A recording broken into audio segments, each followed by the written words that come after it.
It's estimated that a quarter of American adults will be going into debt this summer to go on vacation. We are invited on Trending with Timmery to talk about that and some alternatives so you don't have to do the same. Listen to that interview today on the Catholic Money Show. A little bit ago, Amanda and I were invited onto Trending with Timmery on Relevant Radio to discuss this interesting phenomenon happening this summer where lots of folks are going on vacation and a lot of them are paying for it with credit cards. Now, that is a situation we don't want you to end up in, so please listen to this episode where we are going to talk about what you can do to avoid having that same fate. And if you've already signed up for a vacation, you've already moving forward in that direction, doing it on credit, what you can do so it doesn't hurt quite so bad. All right, let's listen to this interview on Trending with Timmery from Relevant Radio. So, what's trending? Bridging your Catholic faith with your everyday life. You're listening to Trending with Timmery on Relevant Radio.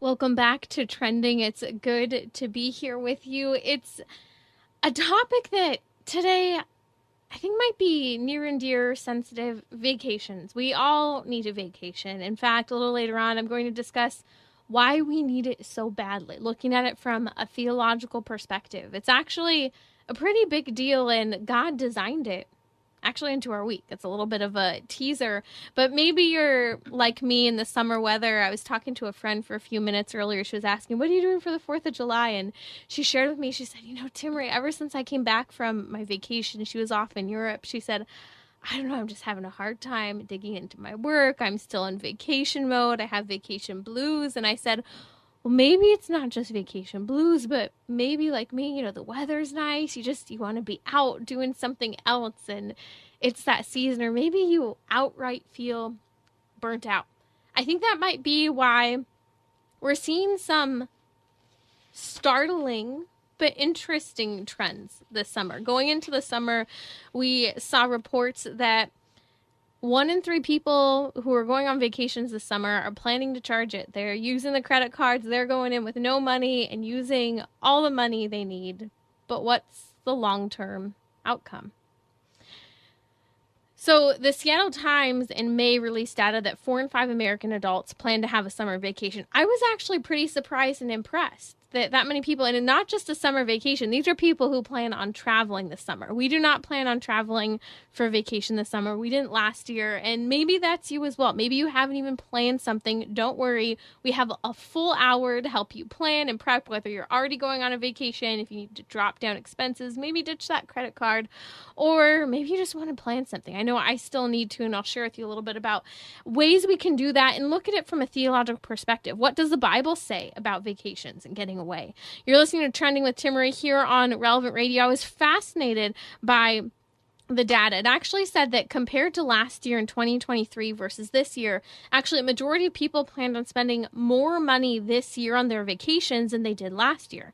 Again, a little surprising for me, just given the culture we're living in today in the economy. CNBC reported again that about 1 in 3 are going into debt for their vacation, taking on credit card debt. And among millennials and Gen Z, Gen X, and even baby boomers, except for baby boomers, the majority all plan to spend more on vacationing. Baby boomers were a little more conservative. Only 4 out of 10 plan on spending more this summer. So not quite half, but a little more than half of Gen X plan to spend more on vacations this summer.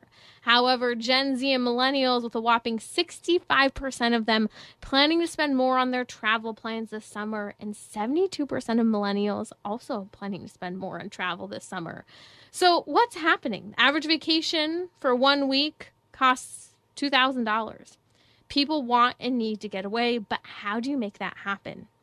Jonathan and Amanda Texera from walletwin.com are joining me today, and we are diving into ways to overcome the credit card debt this summer, alternatives. The full show is on vacationing, making it happening, navigating and moving around your current plans, and making plans to begin with, which, if you're like me, I haven't made any yet. You're listening to Trending with Timmery. Jonathan and Amanda are here with me. Jonathan and Amanda, with the trend of vacations, no matter what, this summer, for the majority of people, with spending also being 1 in 3 are planning to go into debt to go on vacation. As financial coaches, what's your Catholic take on what's happening with the vacation season that we're in the current economy?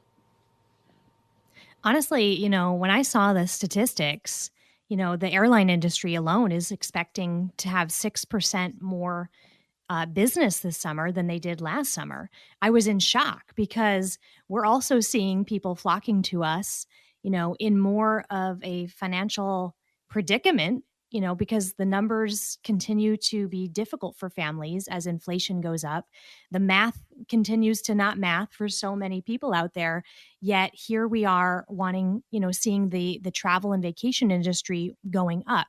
And it was a little bit shocking, but then if you really look at it from kind of an outside perspective, when you realize that people feel stressed out, when they feel like the money that's coming in is just covering the bills, there is a little bit of that knee-jerk reaction where, you know what, I'm not getting ahead anyway, so might as well just go ahead and have a little bit of fun while I go down in flames. There can be a little bit of that mentality. The poor people who are listening right now, and that's what maybe you're doing this summer.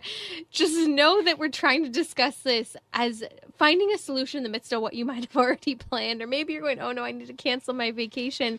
But that's the truth. And I think you're not alone, right? If that's how you feel, I think a lot of people do. I'll raise my hand. I would love and need to get away. We're getting an extra day off this week on the 5th. And I said, wow, this is so needed and appreciated. So you're not alone if you're in that place, Amanda. No, you're not. And so I don't want anybody to feel bad, if they are falling into some of these statistics, and the stats don't lie, about 1/3 are going to be planning to put the vacation on a credit card. But if you dig into those data points a little deeper, you'll see that it's only about 20% of Gen X and baby boomers, but it's about 50% of millennials and down, because millennials and Gen Z are those with families, those with more expenses, less liquid income available for wants or things like vacation. And so I guess what I would love to share with people is that we're not here to tell you that you need to cancel vacation, that, there's no fun to be had, that you cannot relax, that you can't make any memories. Let's just find a way to do those things that also doesn't leave you with stress or panic when the credit card bill comes due and you're not going to be able to pay it off in full, and you're going to be getting that 17, the 20, the 24% interest as you go ahead and pay that off over several months. I want to find people how to have their cake and eat it too, right? We want financial prudence, but also the ability to have leisure and to make memories with your family. So I think the question is, what do you do? I think there are two camps. Those who maybe haven't really planned much of anything yet and trying to figure out what they'll do this summer. I know I'm kind of just waking up to that reality. I've kind of done that the last couple of years, Amanda. It's hit part of the way into July, and I went, oh, we need to figure out something to do. And last year it was taking multiple 3-day weekends where I put on the calendar and I told my husband in all caps, I put no commitments, no plans, like warding off anything and everyone. I like double and triple check we know what those dates are, so that as friends, family, any commitment types of thing comes up, we say no, because this is our version of a vacation right now. Let's touch on maybe first those who have gone all in. They're going with a credit card vacation this summer, whether it's Fiji, Hawaii, Europe, wherever you might be going. How would you recommend navigating and moving forward? So you're saying you were saying yes. You were saying that 4 out of 5 adults are going on charging a vacation this summer. So that's a lot of folks. So if you are one of those folks, one out of 4 people listening to this, I guess. All right, and some of you, it might be that big trip, the trip to remember. And hopefully it's a happy memory, not a bitter memory as you're paying for it over that credit card payment. But some of them, it might be that big vacation. It also might just be because we are in a tight spot. with our economy right now, with our household economies, that it might not be the huge vacation that's going on the credit card. It might just be any vacation. And so if you're there, especially, I feel for you, and I look forward to that. And I hope that out of this conversation today, we can get a little bit, some ideas together for you. But if you are in that spot, if you've got something scheduled, it's on the plastic, well, maybe we do look at making some changes to your itinerary. Maybe we're trimming it back a little bit in terms of length. Maybe we're going to a different place. Maybe while we're there, we're going to do maybe a little less sightseeing you have to pay for, or maybe a few fewer meals out at restaurants. And making these small tweaks can add up on vacation. And I think what you were talking about earlier too, and when you go into it later in today's show about the importance of vacation and how we are designed to have this break, I don't think you're going to end up saying something like, and for us to be fully alive as humans, we need to travel halfway across the world and sit on the beach for 2 months. We just need something. And so it doesn't necessarily need to be something crazy. It could be something smaller or more humble, but still rejuvenating. I guess I think- something I want to add to Go that. ahead. Sorry, I'm just going to jump in here.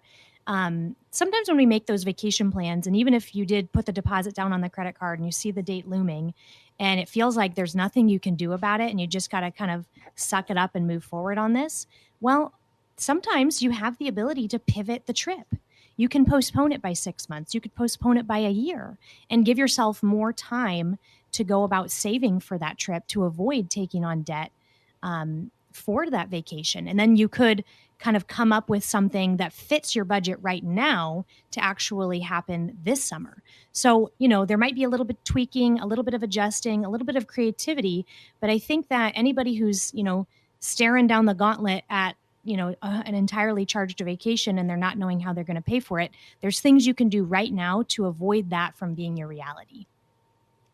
And maybe that's not something people have considered. Okay, you're saying maybe consider delaying or changing my travel plans this summer. Maybe you book the flights, they're refundable. Maybe you can save the points for later. It'll still save you if you haven't booked the hotel, or maybe the hotel's reimbursable. Again, maybe just adapting rather than throwing yourself out there into the vacation that isn't fully planned or paid for yet. Why should someone maybe consider that? Can you get into the numbers? Because when I was watching a special on CNBC on summer travel, the travel boom, but the reality that more than 1 in 3 adults who are traveling this summer, which really is over 25% of any adults right now, plan on going on a vacation this summer on a credit card. Why should they consider not going on their credit cards?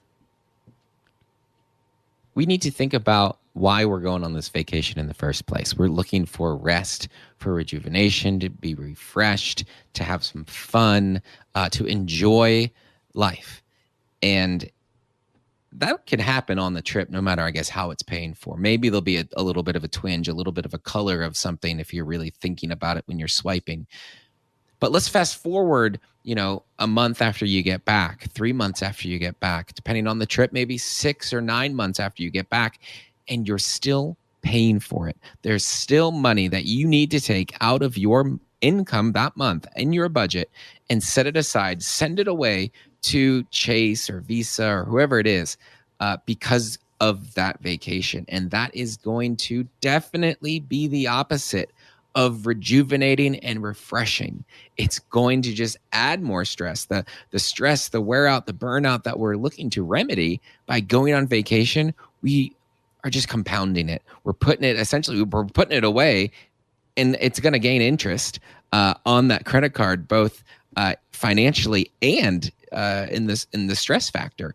It'll be that much more stressful to manage our finances when we have this weight of a vacation credit card bill tagging along for the ride through the rest of the year. And So- whenever we, Go go ahead. Go ahead, Amanda. I was just going to add that, whenever we put something on the credit card, And I'm not talking about when we charge something on the credit card that we then pay off, the next day, the next week, or at the end of the card cycle. That's one thing. People do that, and I'm okay with that.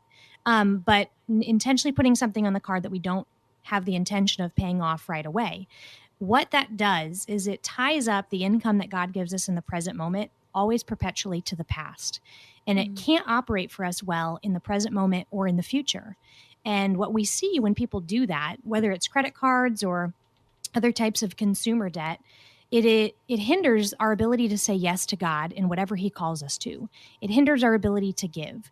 It'll hinder the ability to actually put groceries on the table as prices continue to climb and climb and climb, or activities that we want to do as a family, or sports that we want to enroll our kids in. Sometimes, when we're in the moment putting something on the card, we don't know how that payment is actually going to ripple out and harm our family in the future.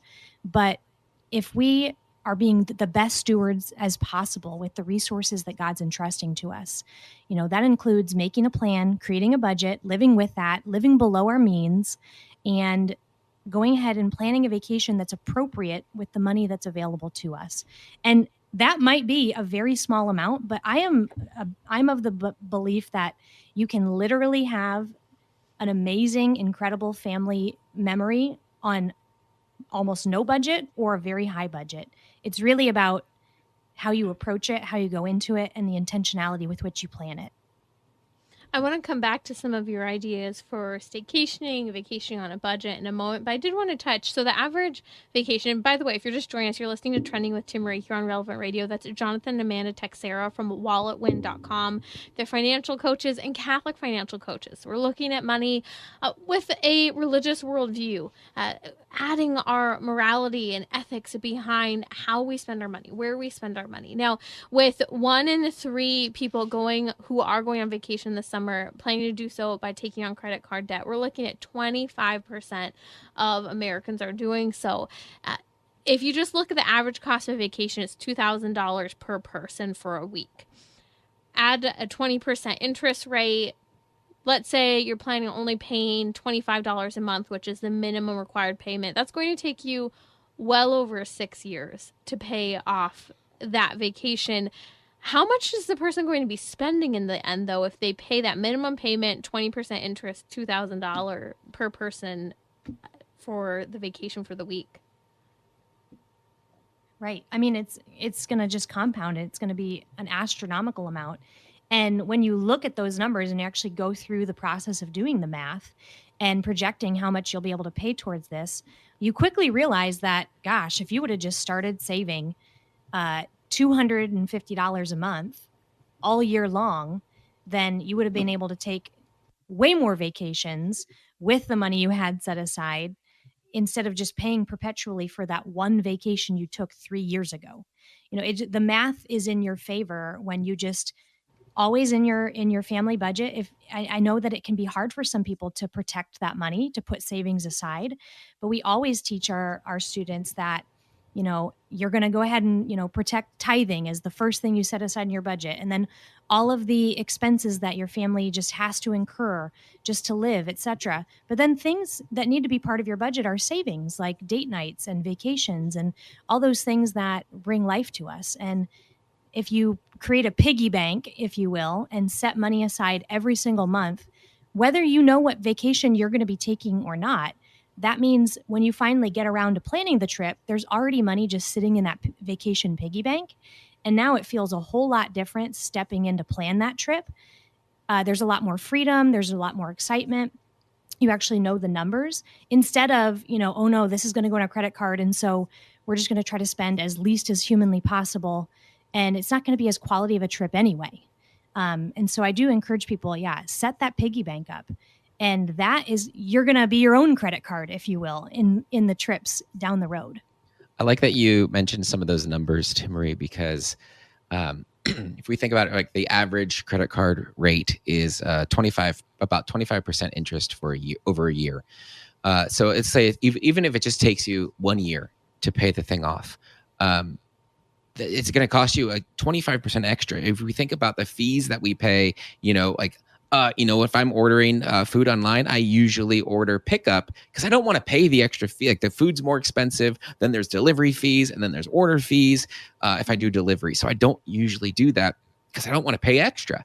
Well, by putting it on a credit card and not paying for it, let's say for a year, it's like a negative 25% off coupon. It's making it that much more expensive. And so I think a lot of us just don't realize some of this when we are making these decisions of just how much more expensive it can end up being. And it's not just, okay, yeah, the vacation's that much more expensive, but you're losing that money, the ability to use that money for something else. So, right, if it's 25%, that's $500 on that $2,000.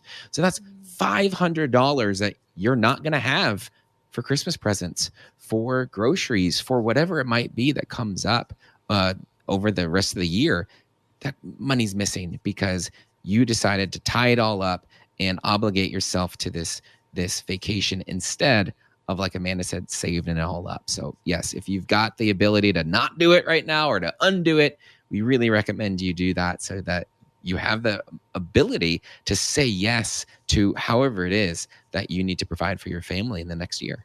That's Jonathan and Amanda Texera here on Trending with Timmerie from walletwin.com. They're Catholic financial coaches, and we're going to discuss cheaper alternatives to really have a meaningful vacation, quality time, maybe even doing some of those fun things you want, but making it happen close to home. More on vacations, a theological look at why we need to get away. More on that in just a minute. Have you planned your vacation? Have you planned a staycation? Let us know what your plans are, maybe some of your best staycations. The number is 888-914-9149.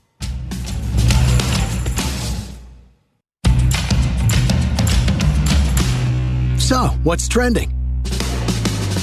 Bridging your Catholic faith with your everyday life. You're listening to Trending with Timmerie on Relevant Radio and the Relevant Radio app. We're taking your questions today on Trending with financial Catholic coaches Jonathan and Amanda Texera from walletwin.com. Our toll-free line is 888-914-9149, and it's sponsored by Catholic Order of Foresters Life Insurance. We've been discussing vacations. It's all about vacations this hour, along with some free financial advice. We'll take your questions in just a moment. We're also taking them on social media. Just follow me at Timmerie, Timmerie on Instagram, Twitter, Facebook, and we will gladly take those questions online as well. I know we've had a lot come through on Instagram. Before we go there, we're discussing vacations this summer. We have lots of ideas and ways to make it happen. I wanted to dig in just a little bit with Jonathan and Amanda now. How do you guys recommend if you're planning a vacation for the summer? Maybe you haven't already hammered out all those details. How do you do it on a budget? How do you keep it simple? What do you recommend for best staycation tips? Because this is, I think, while most people are still going on vacations, for a lot, it's a real struggle this year with the economy. It is. A lot of people haven't been able to really save a whole lot beyond just the bills, to be honest, in 2024. And a lot of the savings that they had has been starting to erode, if not vanish completely. And so we actually did, a podcast episode about a month ago about this very topic of, what do you do when you don't have a whole lot of money, but you still want to go on vacation? You still need a break. You need to make those memories with your family.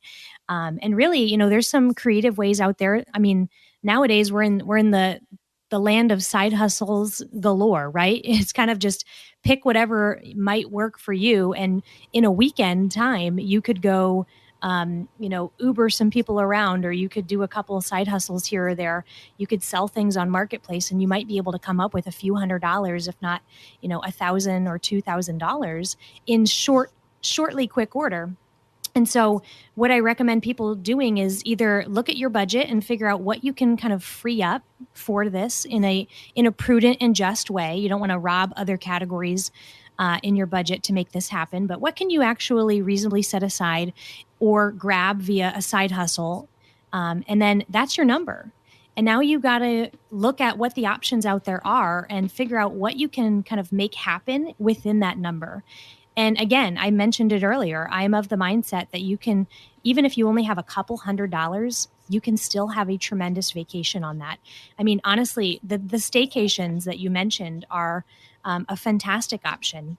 And just becoming a tourist in your own town and actually going to all the museums you have memberships to and going as a family to make memories at these places. And, you're already paying for groceries. Well, go ahead and just pack a picnic and or go to the local state park. You could spend probably an entire weekend at a local state park without spending much money at all. And you could be hiking and fishing and paddle boating and doing a lot of things and playing games and cooking over the fire. And you can make a tremendous amount of memories without it costing a whole lot of money.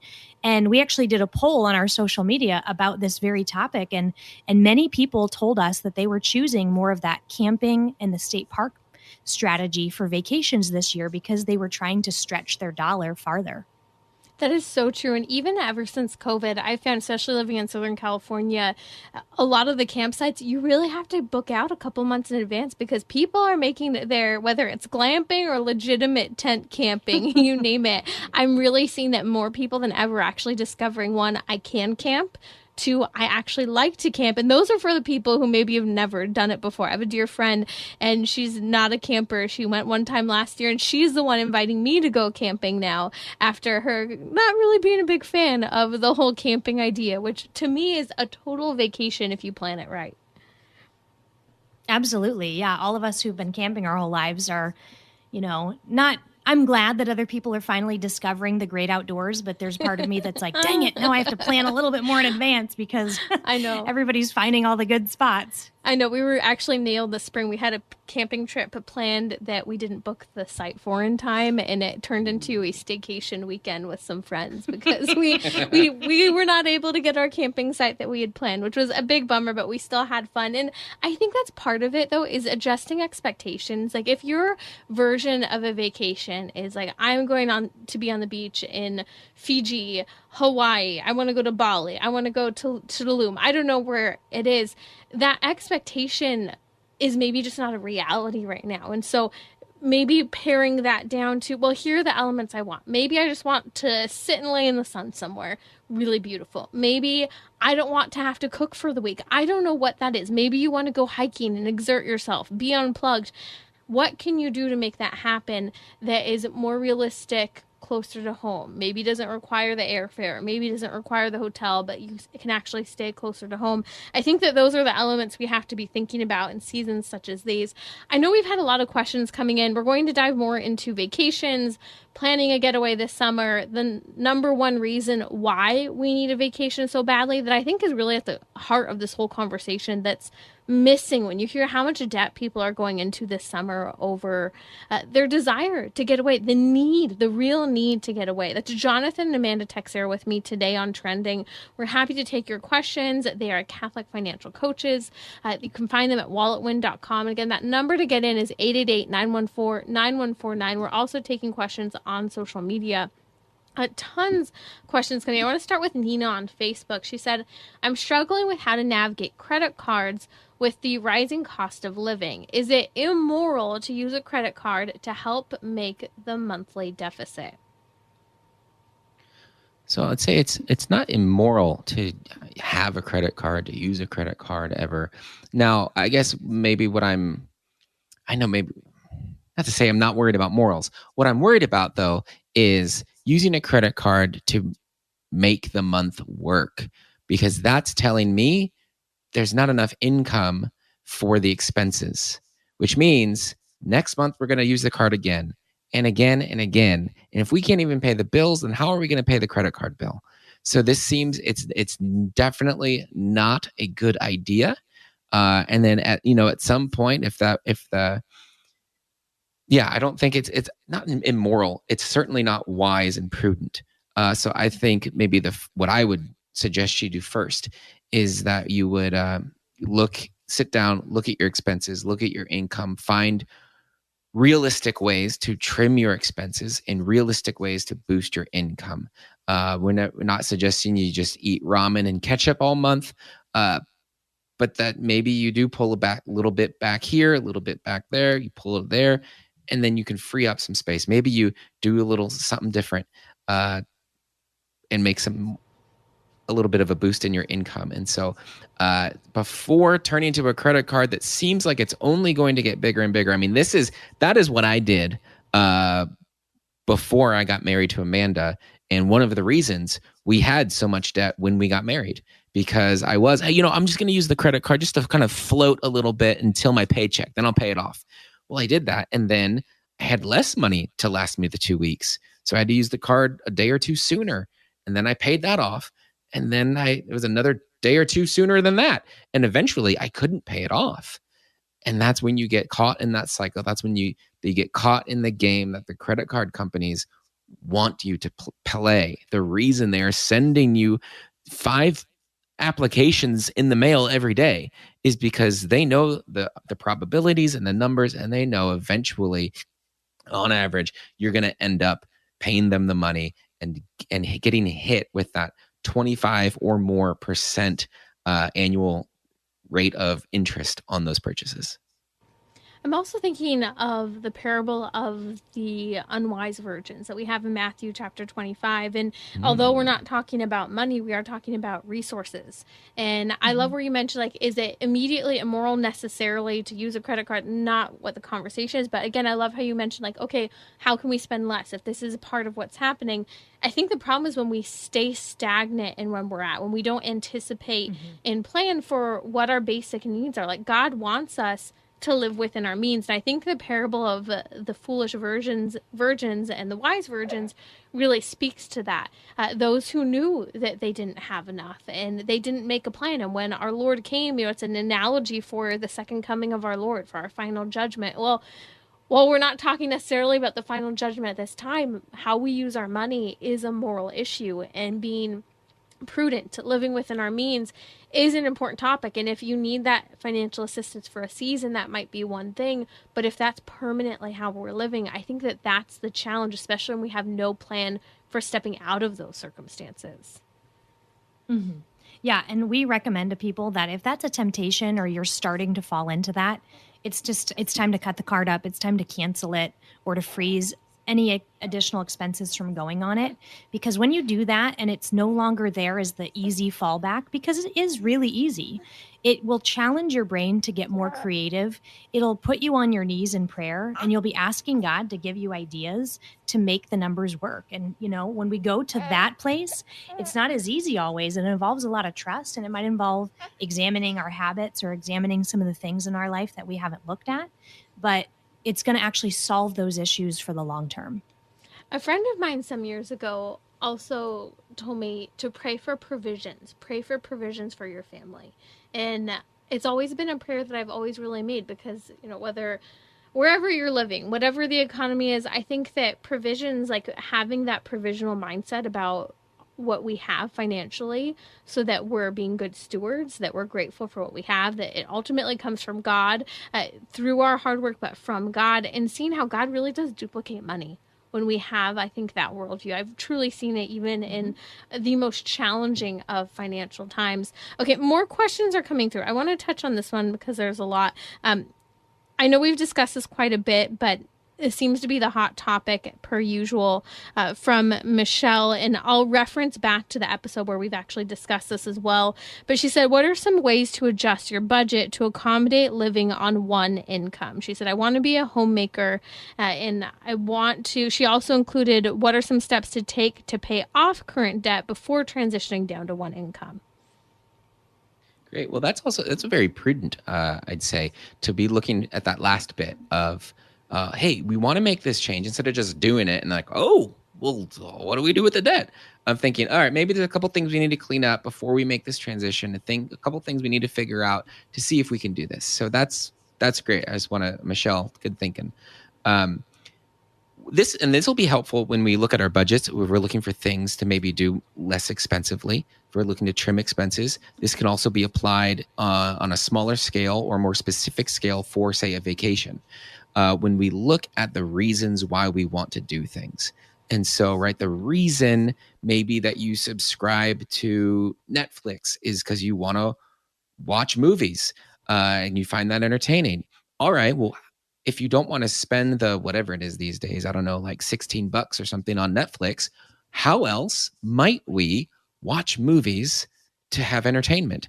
Well, maybe there's those DVDs we've got stashed in the closet somewhere. Maybe there's, so many different kind of free with ads ways, channels, so to say, available to watch now. There's still the old television and the over-the-air signals. There's the library. There's so many ways where, all right, the delivery mechanism is different, but in the end, watching a film for some entertainment value can still happen. So it's just going through the budget, going through the items and saying, well, how might we do this, right? Like you were saying earlier, I want to be out in the sun. All right, the sun shines pretty much anywhere in the globe. So that means we have so many options on how we can approach that and meet that desire. And just from a practical standpoint, I'll add that I encourage people to begin with the end in mind. All right, what is that one income you're going to be living off of? Let's pretend, let's kind of get an on-ramp. Let's say for 6 months, that's what we're going to force ourselves to live on. And all of the extra money, we're going to be putting it aside in savings. And we're going to evaluate every month.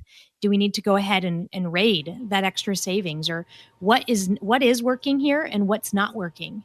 And it's going to give you the data points that you need to make discernment and decisions. And you might end up deciding you need to trim a couple of expenses and then the math works. Fantastic. You might end up deciding, okay, yeah, we absolutely have to move to a lower cost area in order to make this possible. But if we do that, the numbers work. So I would encourage people to really begin with that end number in mind and then figure out how you can build your life around the income that your husband can provide. That's Jonathan and Amanda Texera from walletone.com. I know we have a lot of other questions that have come in, but we'll have to address those next time. Jonathan, Amanda, thank you for joining me today.